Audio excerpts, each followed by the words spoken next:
সবাই DBT link করার জন্য অনলাইনে যাচ্ছে দোকানে। তো অনলাইনে যাওয়ার আর কোনো দরকার নেই, তোমরা নিজেরাই বাড়িতে বসে করতে পারবে। তো ফার্স্টে আমি আমার গুগলে যাব, গুগলে গিয়ে দেখো এনপিসিআই বলে একটা লেখা, সেটা সার্চ করব। সার্চ করার পরে ফার্স্টেই যে এটা আসবে এনপিসিআই, সেটাতে ক্লিক করব। তো ক্লিক করার পরে এরকম একটা ইন্টারফেস আসবে। তো একদম নিচের দিকে স্ক্রল করব, স্ক্রল করার পরে দেখো এখানে আছে কাস্টমার।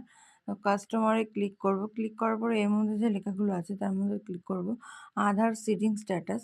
ওখানে ক্লিক করার পরে তোমার আরেকটা ইন্টারফেস আসবে। তো এটা আসবে, তো এখানে দেখো আধার সিডিং বলে যেটা দ্বিতীয়টা সেকেন্ডটা, ওটা ক্লিক করব। ক্লিক করার পরে এখানে আগে ফার্স্টে আমার আধার নাম্বারটা দেব। হ্যাঁ, তারপরে আধার নাম্বারটা দেওয়ার পরে আধার নাম্বার দেওয়ার পরে দেখো নিচে আছে রিকোয়েস্ট ফর আধার। তা আমি সিডিংয়ে চাপ দেবো। একটা আছে ডিসিডিং, একটা আছে সিডিং, তো আমি সিডিংয়ে চাপ দেবো। হ্যাঁ, তো তারপরে দেখো সিলেক্ট ইউর ব্যাঙ্ক, তো আমি আমার ব্যাঙ্কটা সিলেক্ট করে নেব।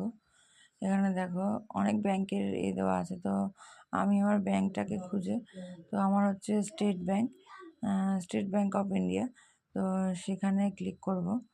তো দেখো আমি আমার ব্যাঙ্কটাকে খুঁজছি কোথায় আছে। তো ফাইনালি পেলাম, এই যে স্টেট ব্যাঙ্ক অফ ইন্ডিয়া। তো এখানে ক্লিক করব। এখানে ক্লিক করার পরে তারপরে দেখো এখানে আছে সিডিং টাইপ, তুমি কি ধরনের এটা মানে কি নিয়ে ঠিক করতে চাইছো। তো আমি ফার্স্টে যেটা আছে ফ্রেশ সিডিং, সেটাতে ক্লিক করব। তো ক্লিক করার পরে তারপর আছে অ্যাকাউন্ট নাম্বার, তো আমি আমার অ্যাকাউন্ট নাম্বারটা এখানে দিয়ে দিচ্ছি। তারপরে দ্বিতীয়বারের মতো আরেকবার হচ্ছে অ্যাকাউন্ট নাম্বার দিতে হবে, সেখানেও দিলাম। দেওয়ার পরে নিচে এরকম একটা কোড নাম্বার আসবে, ফার্স্ট এখানে ক্লিক করতে হবে। ক্লিক করার পর নিচে এরকম একটা কোড নাম্বার আসবে, সেই কোড নাম্বারটাকে সাবমিট করতে হবে। দেখো আমি আমার কোডটাকে সাবমিট করে নিচ্ছি, লিখে সাবমিট করার পরে মানে কোডটাকে সাবমিট করে নিলাম। তো সাবমিট করার পরে এরকম একটা ইন্টারফেস আসবে। তো নিচের দিকে স্ক্রল করে অ্যাগ্রি অ্যান্ড কন্টিনিউ ক্লিক করতে হবে। ক্লিক করার পরে দেখো একটু নেটটা স্লো অনেকটাই, তো তার জন্য এরকম ঘুরছিল। তো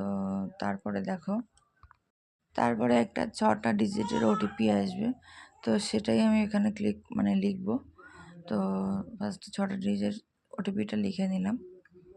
দেখো ওটিপিটা লেখার পরে কনফার্ম দেখাবে, তো কনফার্মে ক্লিক করলাম। ক্লিক করার পরে আবার এরকম ইন্টারফেস আসবে, আসার পরে আবার একটা এরকম আসবে যেখানে আবার কনফার্ম করতে হবে। তো সেখানে কনফার্ম করলাম। তারপরে দেখো এরকম একটা ইন্টারফেস আসবে, তো সেখানে লেখা দেখাচ্ছে তোমার your Aadhaar number is already